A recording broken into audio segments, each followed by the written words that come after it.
Hi welcome to regular kitchen. இன்றைக்கி நம்ம regular கிச்சனில் சம்பா கோதுமை ரவை வச்சு எப்படி களி பண்ணலாம் அப்படின்னு சொல்லிட்டு பார்க்கலாம். ஏற்கனவே நம்ம சேனலில் நார்மலாக பச்சரிசி நொய் வச்சு எப்படி களி பண்ணுறதுன்னு வீடியோ போட்டிருக்கேன். அதுக்கப்புறம் லெஃப்ட் ஓவர் ரைஸ் வச்சு எப்படி களி பண்ணுறதுன்னு வீடியோ போட்டிருக்கேன். இது கொஞ்சம் டிஃப்ரெண்ட்டாக சம்பா கோதுமை ரவையில் எப்படி களி பண்ணுறது அப்படிங்கிற வீடியோ ரொம்பவே சூப்பராக இருந்துச்சுங்க. நார்மலாக நம்ம அரிசி நொய்யில் வெள்ளை அரிசி நொய்யில் வச்சு செய்யறதுக்கும் இதுக்குமே ரொம்ப சூப்பரான டேஸ்ட்டில் இருந்துச்சு. ஆக்சுவலாக அதை விட இது ரொம்பவே ஹெல்த்தி.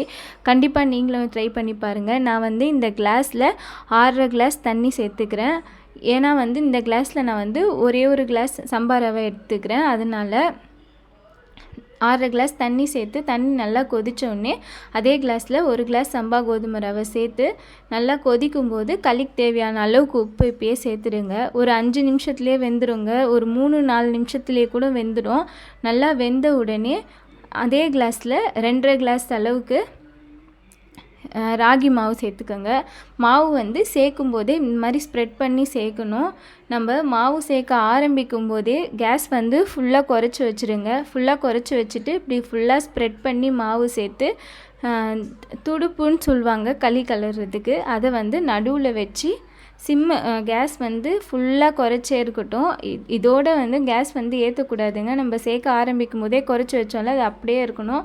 நடுவில் துடுப்பு வச்சு தட்டு போட்டு க்ளோஸ் பண்ணி அப்படியே விட்டுடுங்க. என்கிட்ட துடுப்பு இல்லை, அதனால் நான் அந்த தோசை கரண்டியே வச்சு க்ளோஸ் பண்ணி விட்டுடுங்க. இது கரெக்டாக ஒரு 13 நிமிஷத்துக்கு அப்புறம் ஓப்பன் பண்ணணும். நடுவில் எதுவுமே திறக்கக்கூடாது, எதுவுமே நம்ம பண்ண தேவையில்ல. ஓப்பன் பண்ணி இப்போவே கேஸ் ஆஃப் பண்ணிடலாம். நான் இதிலே கலந்து விடலாம் அப்படின்னு சொல்லிட்டு பார்த்தேன். ரொம்ப ஹாட்டாக இருந்துச்சு.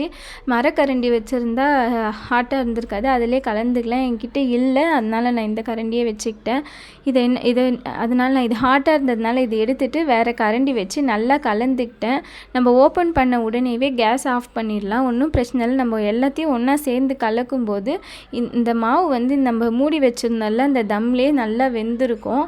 குறைச்சி வச்சுட்டு நல்லா எல்லா மாவும் ஒன்றா சேர்ந்து கலந்து வர வரைக்கும் கலந்தோன்னா சூப்பரான களி ரெடி. அவ்வளோதாங்க இந்த களி ரெசிபி. இது வேர்க்கடலை சட்னி, கத்திரிக்காய் கடையல், கறி குழம்பு, மீன் குழம்பு எல்லாத்துக்கூடையுமே சூப்பரான காம்பினேஷனாக இருக்கும். கண்டிப்பாக நீங்களும் வீட்டில் இதை ட்ரை பண்ணி பாருங்கள். இங்கே பாருங்கள் எவ்வளோ சூப்பராக இருக்குது. நம்ம அரிசியில் செஞ்சால் கூட இந்த அளவுக்கு வருமானு எனக்கு தெரியல. ஆனால் இது அவ்வளோ சூப்பராக இருக்குது. இதில் ட்ரை பண்ணும்போது கண்டிப்பாக நீங்களும் வீட்டில் இதை வச்சு ட்ரை பண்ணி பாருங்கள். இந்த வீடியோ உங்களுக்கு பிடிச்சிருந்துச்சுன்னா லைக் பண்ணுங்கள். நம்ம சேனலை சப்ஸ்கிரைப் பண்ணுங்கள். தேங்க்ஸ் ஃபார் வாட்சிங்.